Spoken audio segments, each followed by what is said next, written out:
Board परीक्षा को ध्यान में रखते हुए गणित की जो इम्पोर्टेंट क्वेश्चन की सीरीज मैंने शुरू करी थी, उसमें पहले पार्ट में मैंने 5 क्वेश्चन आपको बताया, ठीक है। अब आगे आज देखिए इस वीडियो में पहला क्वेश्चन आपके सामने है, और जो 5 क्वेश्चन थे वो 5 अलग अलग टॉपिक से थे, और 6वां क्वेश्चन आपके सामने जो लिखा गया है, जो लोग मैथ पढ़ते होंगे या जिन्होंने अभी तक पढ़ना शुरू भी नहीं किया होगा वो भी जानते होंगे कि कौन सा टॉपिक है, आपव्यू। कौन सा टॉपिक है? आपव्यू। तो अब इसमें देखो क्या पूछा है, क्वेश्चन आपके पेपर में 5 नंबर में पूछा हुआ था।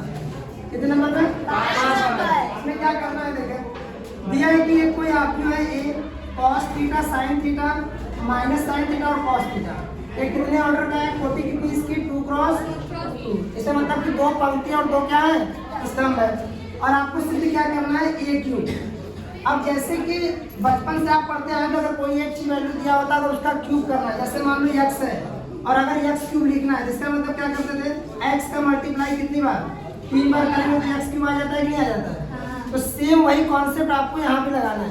यहाँ क्या करना है आपको, जो ए मैट्रिक्स है ए, पहले सबसे पहले आप क्या निकाल लीजिए, ए स्क्वायर। क्या निकालिए? ए स्क्वायर। और ए स्क्वायर कैसे निकलेगा? ए इंटू ए करने पर क्या करेंगे हम लोग, ए का मल्टीप्लाई ए में। ए देखो क्या है, ये आपका cos थीटा, ये sin थीटा, फिर नीचे माइनस sin थीटा और ये आपका cos थीटा। अब यहाँ पर एक बार 2 बार ये लिखना है, पहली बार लिखा, दूसरी बार फिर लिखे यहीं पर cos theta sin theta minus sin theta और ये आपका cos थीटा। मैट्रिक्स का मल्टीप्लिकेशन करने का रूल होता है कि अगर 2 मैट्रिक्स का आप पूरा कर रहे हैं तो पहले जैसे कि पहला मैट्रिक्स है उसके रो को दूसरे मैट्रिक्स के कॉलम से गुणा करना है। मतलब कि पहले आव्यूह के पंक्ति का गुणा दूसरे आव्यूह के किससे करना है? स्तंभ का। तो चलो, तो कहने का मतलब यह है कि ऐसे है, इसको ऐसे घुमाइए और आपस में क्या करिए, चढ़ा दीजिए।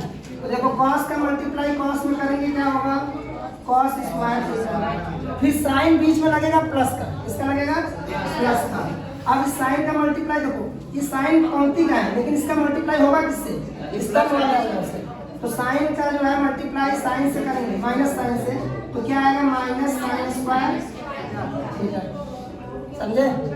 cos square theta minus sine square theta. अब इसमें हो गया तो दूसरे वाले में भी करना है, तो फिर cos थीटा का मल्टीप्लाई किसमें करेंगे, साइन थीटा में। तो हो गया cos theta into sine theta, फिर प्लस प्लस का ही चिन्ह लगेगा क्योंकि मल्टीप्लिकेशन जो चलता है वो प्लस करते हुए हमको ले जाना है। फिर साइन का मल्टीप्लाई cos में करेंगे तो क्या हो जाएगा, sign theta into cos theta.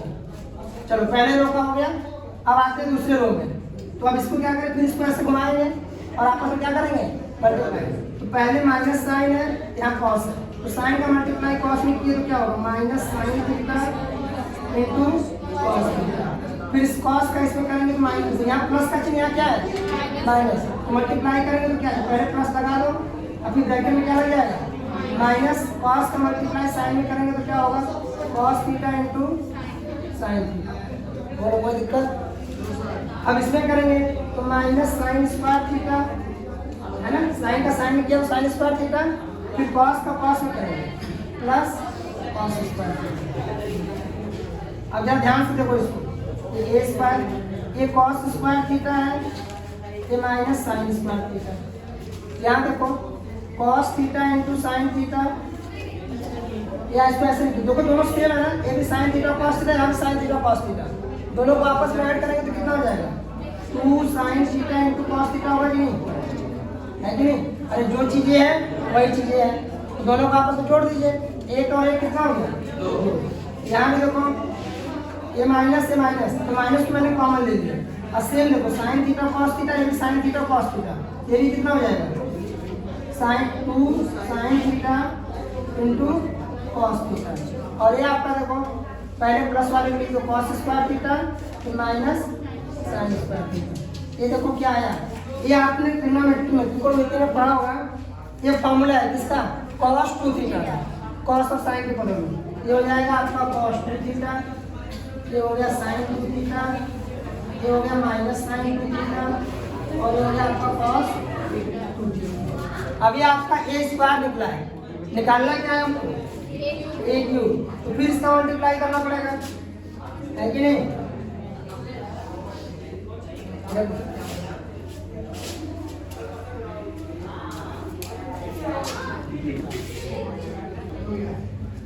देखो ए स्क्वायर की वैल्यू आ गई आपके पास, लेकिन हमें सिद्ध क्या करना है, ए क्यूब निकालना है। तो अब ए क्यूब के लिए क्या करेंगे आप, ए स्क्वायर इंटू ए कर दीजिए। ए स्क्वायर आप निकल चुका है आपके पास, ए आपको दिया हुआ है। चलो फिर वही लड़ाने वाला काम करेंगे, cos 2 theta sin 2 theta minus sin 2 theta into cos 2 theta, और ए क्या दिया है आपका, cos theta sin theta minus sin theta cos theta. ठीक, चलो फिर से मल्टीप्लाई करें। याद रखिएगा पंक्ति का गुणा स्तंभ से करना, रो का मल्टीप्लाई किससे करना है, कॉलम से। तो cos 2 थीटा का cos में करेंगे तो क्या हो जाएगा, cos 2 theta into cos theta. cos square मत करना क्योंकि दोनों अलग अलग है, यहाँ 2 थीटा या क्या है, थीटा है, उसी तरह लगेगा प्लस साइन। अब फिर यहाँ देखो, यहाँ प्लस का साइन है, क्या माइनस से क्या लग जाएगा, माइनस। तो मैं डायरेक्ट बाहर माइनस कर दे रहा हूँ, है ना, तो होगा minus sine 2 theta into sine theta. फिर इसका इसमें करेंगे तो देखो cos 2 theta into sine theta plus sine 2 theta into cos theta. इसका करेंगे तो माइनस साइन 2 थीटा इंटू क्या होगा, cos थीटा। फिर इसका इसमें करेंगे तो minus cos 2 theta into sign. यहाँ देखो माइनस का माइनस माइनस है या प्लस है, तो minus sine 2 theta into sine theta, अगर हो जाएगा plus cos 2 theta into cos theta. अब देखो, अब ट्रिग्नोमेट्री के फॉर्मूले आपको याद होने चाहिए त्रिकोणमिति के। जैसे यहाँ पे देखो cos a into cos b minus sine a into sine b, एक इसका formula cos a plus b का है, तो हो जाएगा cos 2 थीटा प्लस थीटा। यहाँ देखो cos a into sine b plus sign a into cos b होता है साइन a प्लस b का। जब दोनों तरफ cos cos sin sin रहता है तो cos का फॉर्मूला चलता है, और sin cos sin cos रहता है तो sin का। ये हो गया आपका sin 2 थीटा प्लस थीटा। यहाँ से माइनस कॉमन ले लेंगे तो भी देखो वही चीज बन जाएगी, sin 2 थीटा प्लस थीटा। और यहाँ पे देखो cos a into cos b minus sin a into sin b, ये भी क्या होगा cos 2 थीटा प्लस थीटा। अब दोनों को ऐड कर दो, ये हो गया cos 3 theta sine 3 theta minus sine 3 theta, और ये आपका cos 3 थीटा। इतना कर देंगे आपको पूरा 5 नंबर मिल गया। बहुत इजी क्वेश्चन। अगला क्वेश्चन देखिए, अगला क्वेश्चन 7वां क्वेश्चन जो आपके सामने लिखा गया है, ये क्वेश्चन सारणिक का है, डिटरमिनेंट्स का, और ये भी क्वेश्चन बहुत फेमस क्वेश्चन है। ये भी आप देखेंगे तो लगभग प्रीवियस ईयर में कई सालों में पूछा हुआ है, और ये क्वेश्चन 5 नंबर में ही पूछता है। चलिए इसको देखते कैसे सॉल्व करेंगे। बहुत इजी प्रोसेस है इसको करने का। आप पहले यहाँ पे सुंदर सा लिख दीजिएगा LHS, और जो क्वेश्चन है उसको नोट कर दीजिए। 1 प्लस ए 1 1 1 1 प्लस बी 1 1 1 1 प्लस सी।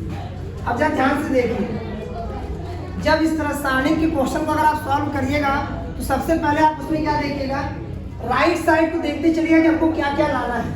तो सबसे पहले देखो यहाँ पर ए बी सी कहाँ पे आ रहा है, 1/1 में आ रहा है, लेकिन यहाँ पे कहीं पे 1/1 में है क्या, सबसे पहले उसको बनाना पड़ेगा। उसको बनाने के लिए क्या करिएगा, इसको बोलते हैं R1, ये है R2, और ये क्या है R3। ये है आपका C1, ये C2, और ये क्या है C3।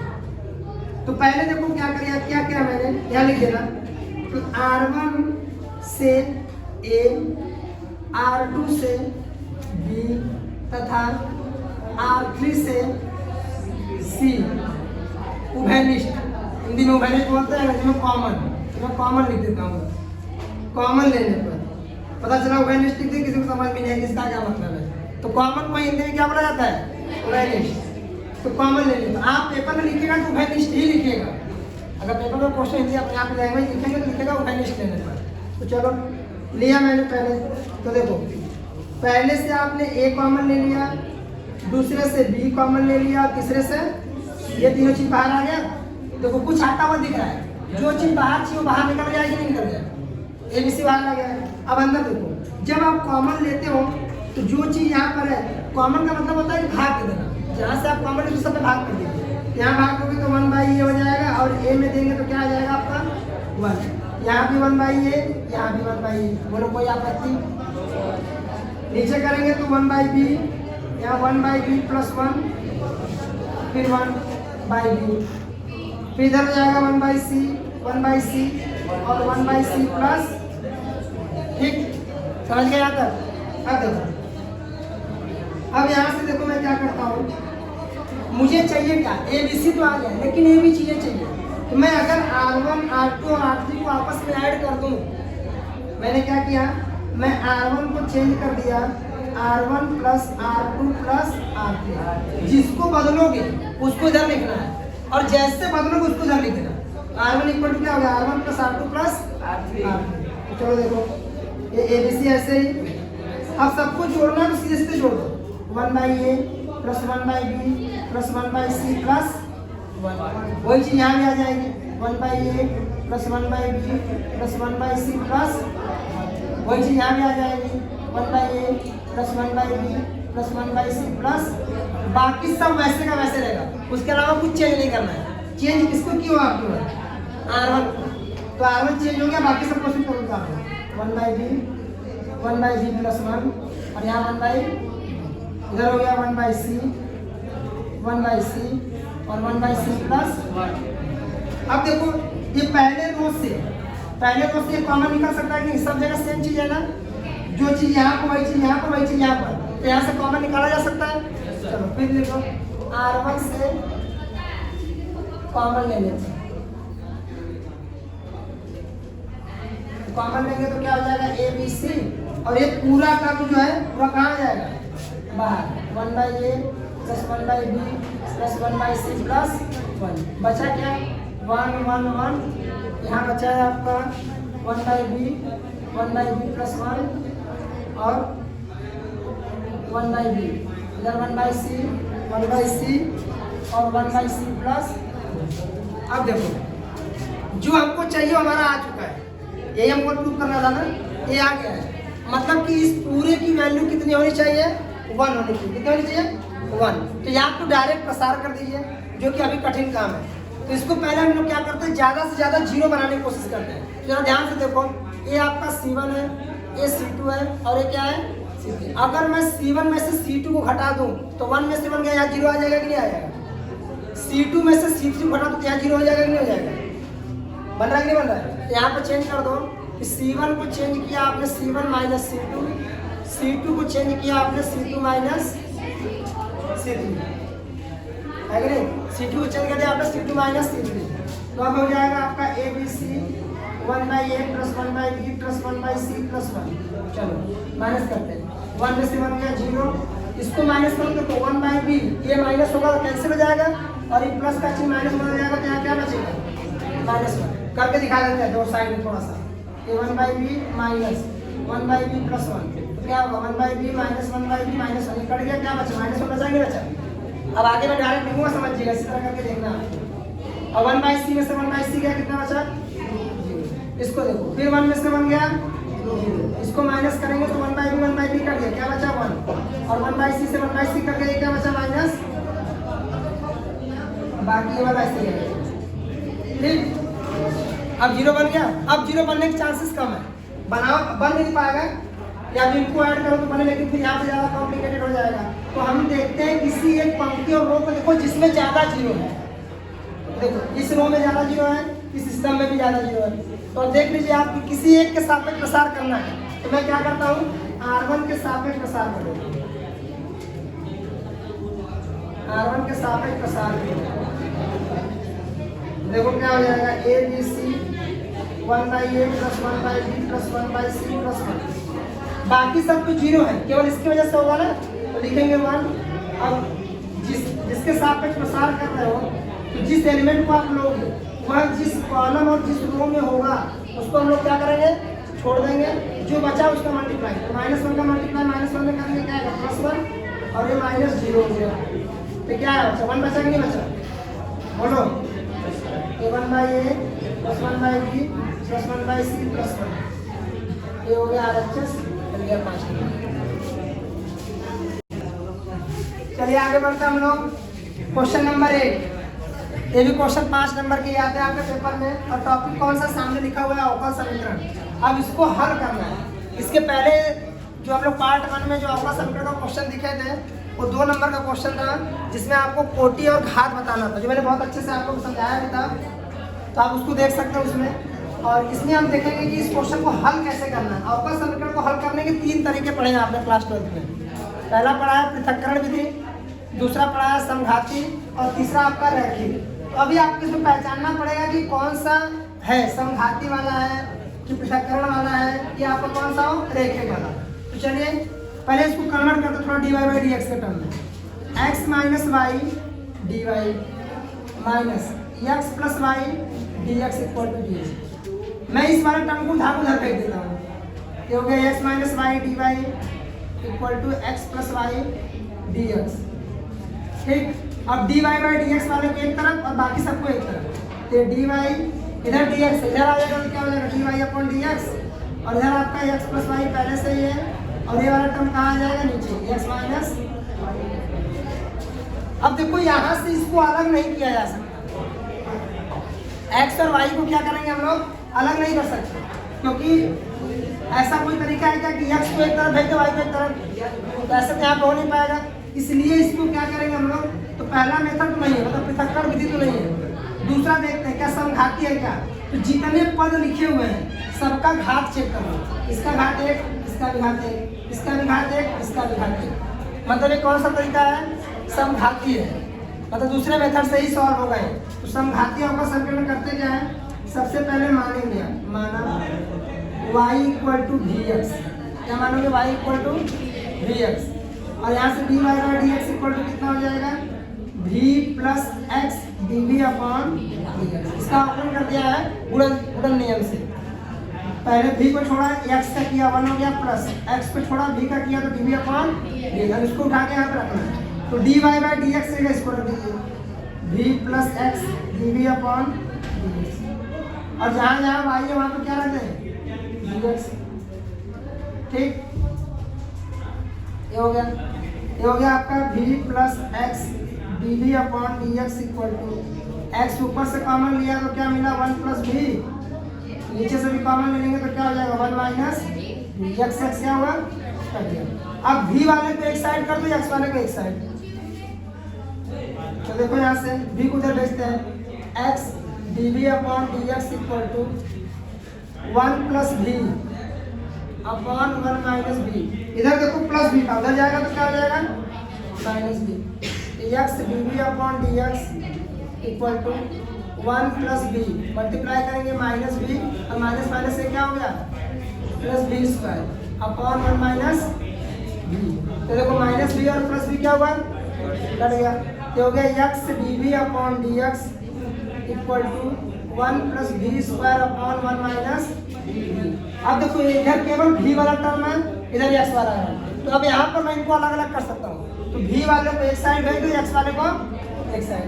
तो चलो v वाले को भेजते हैं, इधर dv लिख दीजिए, ये 1 माइनस v कहाँ आ जाएगा, ऊपर, अपॉन में 1 प्लस v स्क्वायर कहाँ आ जाएगा, नीचे, इक्वल टू इधर हो गया dx अपॉन x। अब इस सिंबल को हटाने के लिए हमारे पास कौन सा उपकरण है, इंटीग्रेशन। क्या करेंगे हम लोग, इसका समाकलन करेंगे। तो इसका समाकलन करने के लिए इसको अलग अलग कर दो, 1 upon 1 plus v square dv minus v upon 1 plus v square dv, इधर हो गया आपका dx अपॉन x। तो एक इसका फॉर्मूला है, ये tan इनवर्स x का, इसका इंटीग्रेशन है tan इनवर्स x का, तो इसका इंटीग्रेशन करेंगे तो आ जाएगा tan इनवर्स v, फॉर्मूला याद रखिए आपको, माइनस। अब इसके लिए आपको मानना पड़ेगा, तो मैं पास नीचे लिखता हूँ tan इनवर्स v, यहाँ पे एज्यूम कर लो कि 1 plus v square equal to t, यहाँ से हो गया 2v dv इक्वल टू क्या हो गया, dt। तो v dv इक्वल टू क्या हो गया, 1/2, ये हो गया tan, इसका इंटीग्रेशन हो गया tan inverse v minus v dv की जगह रख देंगे 1/2 dt, तो 1/2 बाहर, ये 1 अपॉन t हो गया, और ये क्या हो गया, dt। इधर dx अपॉन x का इंटीग्रेशन क्या होता है, log x। ठीक, अभी प्लस, अब इसको रुक जाओ, बाद में करेंगे। dx upon x। ये हो गया tan inverse v minus 1/2 log 1/t का इंटीग्रेशन क्या होगा log t equal to log x plus c। अब v की वैल्यू कितनी है, पहले t की जगह v रख देंगे, ये हो जाएगा tan inverse v minus 1/2 log t को क्या माना था आपने 1 plus v square equal to log x plus c। अब देखो और v क्या था आपका, देखो यहाँ पे y इक्वल टू dx माना था, तो v इक्वल टू क्या होगा y बाई x होगा। इसको उठा के यहाँ रखते हैं, तो हो जाएगा tan inverse y by x minus 1/2 log 1 plus y square upon x square equal to log x plus c। अब देखो इसको क्या कर सकते हैं, tan inverse y by x minus 1/2 log, ये हो जाएगा आपका x square plus y square upon x square हो जाएगा equal to log x plus c। तो tan inverse y by x log a by b को क्या लिख सकते हैं, log a minus log b, ये हो जाएगा 1/2 log x square plus y square minus minus minus minus क्या हो जाएगा plus 1/2 log x square equal to log x plus c। तो tan inverse y by x minus 1/2 log x square plus y square, ठीक है, x square plus y square. ये देखो power आ गया, अगर 2 कैंसिल है क्या होगा प्लस log x होगा equal to log x plus c। log x क्या हो जाएगा कैंसिल, ये आ गया c equal to tan inverse y by x minus log 1/2 power हो जाएगा तो रूट लग जाएगा x square plus y square, यही हो जाएगा आपका क्या। क्वेश्चन नंबर 9 आपके पेपर में 8 नंबर का पूछता है और ये टॉपिक कौन सा समाकलन है, जो सबसे बड़ा सरदर्द है पूरे बोर्ड के पेपर के लिए, मैथ वालों के लिए। और बोर्ड में लगभग 18 से 20 नंबर का पूछता है। तो देखो 8 नंबर के 2 क्वेश्चन आपको इंटीग्रेशन के मिलेंगे। तो पहला आपके सामने रहा, हो सकता है कि यही क्वेश्चन आपके पेपर में आ जाए, मतलब लगभग 95% चांस है कि आपके पेपर में क्वेश्चन जरूर आएंगे। तो इसको एकदम अच्छे से चाहे जैसे करिए, घोल के पीजिए, चाहे जो करिए, हर स्टेप अपने दिमाग में एकदम प्रैक्टिस करके सीख लीजिएगा। देखो शुरू कहाँ से करेंगे, ये कौन सा समाकलन है, निश्चित समाकलन है। इसके पहले वाले वीडियो में हमने देखा था क्वेश्चन आया था और निश्चित समाकलन का था, ये निश्चित समाकलन का है। इसमें 7 प्रॉपर्टी आप लोगों ने पढ़ी होगी। तो पहले सबसे पहले आप इसको मान लीजिए, ये i इक्वल टू है 0 से पाई x sin x upon 1 plus cos square x dx। ठीक, अब इसमें क्या करिए आप, सबसे पहले अगर कुछ भी ना आया तो सबसे पहले आप प्रॉपर्टी 4 लगा दीजिए। अगर आपको कुछ भी नहीं आ रहा है, इंटीग्रेशन का क्वेश्चन 8 नंबर में आया, तो सीधा सबसे पहले क्या लगाएंगे आप, प्रॉपर्टी 4, क्योंकि वो लगना ही लगना है। कोई सा भी क्वेश्चन आएगा प्रॉपर्टी 4 जरूर लगेगा। प्रॉपर्टी 4 लगाइए। प्रॉपर्टी 4 क्या कहता है कि अगर 0 से a f(x) dx है, तो हम इसको क्या कर सकते हैं, 0 to a x की जगह रख दीजिए a माइनस एक्स dx। ये है प्रॉपर्टी, आपको लिख के दिखाना पड़ेगा बिल्कुल। इस प्रॉपर्टी से आप क्या करेंगे, यहाँ पे रखिए i इक्वल टू 0 से पाई। देखो यहाँ a था, यहाँ a की जगह क्या है पाई, तो जहाँ जहाँ x है वहाँ पे क्या रखेंगे हम लोग, पाई माइनस एक्स रखेंगे। यहाँ पे रखा मैंने पाई माइनस एक्स, और ये हो गया sign pi minus x upon 1 plus cos square pi minus x dx। 0 to पाई, ये तो पाई माइनस एक्स वैसे का वैसे ही है, लेकिन साइन 180 माइनस पाई का मतलब क्या होता है 180, साइन 180 माइनस थीटा हमेशा साइन थीटा ही होता है। तो ये हो जाएगा साइन एक्स, क्या हो जाएगा sine x upon 1 plus cos 180 minus theta minus cos theta होता है, लेकिन स्क्वायर की वजह से क्या रहेगा, ये प्लस ही रहेगा। मैं लिख देता हूँ sine pi minus x equal to sine x, और cos pi minus x equal to क्या होता है माइनस कॉस एक्स। ठीक, माइनस से प्लस ही क्यों हुआ, क्योंकि स्क्वायर लगा हुआ इसलिए क्या हो गया प्लस ये आ जाएगा। समझ गए? आगे चलो। अब देखो इसको और इसको इक्वेशन नंबर फर्स्ट दे देना और इसको इक्वेशन नंबर सेकंड, दोनों को आपस में ऐड कर दीजिए। यहाँ लिख देता हूँ ना वो भी, समीकरण 1 + 2 करने पर तो क्या हो जाएगा, i और i कितना हुआ 2i, इधर ऐड करेंगे तो लिमिट सेम है 0 to पाई। देखो जो नीचे लिखा हुआ है यहाँ पे हर में 1 + cos² x है, इधर भी 1 + cos² x है, ये अपॉन में आपका 1 + cos² ऐसे ही रहेगा 1 + cos² x। यहाँ देखो x sin x है, यहाँ क्या है pi minus x sin x, तो sin x कॉमन ले लें और इनको ऐड करें तो x + पाई माइनस x, बोलो होगा कि नहीं होगा? तो x से x क्या हुआ है कैंसिल हो गया, ये हो गया आपका 2i = 0 to पाई, ऊपर बचा आपका क्या पाई और sin x, तो पाई sin x upon 1 + cos² x dx। ठीक, यहाँ तक क्लियर है? अब देखो आगे पाई को कॉमन ले लीजिए क्योंकि कांस्टेंट है, पाई बाहर आ गया, ये हो गया 0 से पाई, यहाँ है sin x upon 1 + cos² x dx। अब देखो हमको इसका इंटीग्रेशन करना है, अगर हम नीचे वाले cos को अगर t माने तो cos का अवकलन क्या होता है sin x होता है नहीं होता है, तो बस आराम से हो गया आपका। यहाँ पे cos x को आप t मान लीजिए, इसका अवकलन करेंगे तो minus sin x dx equal to क्या हो जाएगा dt, तो sin x dx equal to क्या हो गया आपका माइनस dt हुआ कि नहीं हुआ? अब जैसे निश्चित समाकलन में अगर आप किसी चीज को कन्वर्ट कर रहे हैं तो उसका लिमिट भी आपको क्या करना पड़ेगा, कन्वर्ट करना पड़ेगा। तो यहाँ पर क्योंकि ये फलन जो आपका ये जो लिमिट दिया है जब आप इंटीग्रेशन x के सापेक्ष कर रहे हैं तो उसकी लिमिट है 0 से पाई, लेकिन अभी किसमें कन्वर्ट हो गया है t में, तो लिमिट भी तो कन्वर्ट होगा ना।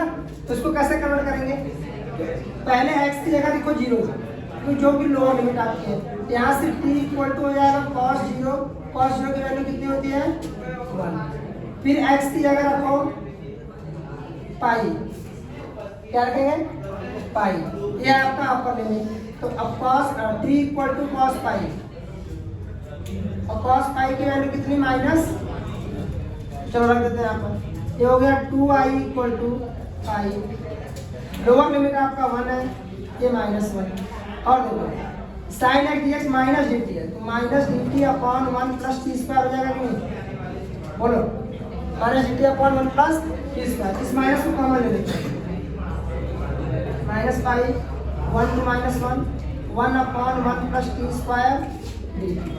आपने प्रॉपर्टी नंबर पहली पढ़ी होगी P1, उसमें बताया गया कि अगर a से b fx dx है तो अगर हम इसका लिमिट इंटरचेंज करते हैं, मतलब b को नीचे लाते हैं a को ऊपर, तो आगे किसका चिन्ह लग जाता है माइनस का, ये माइनस fx dx हो जाता है।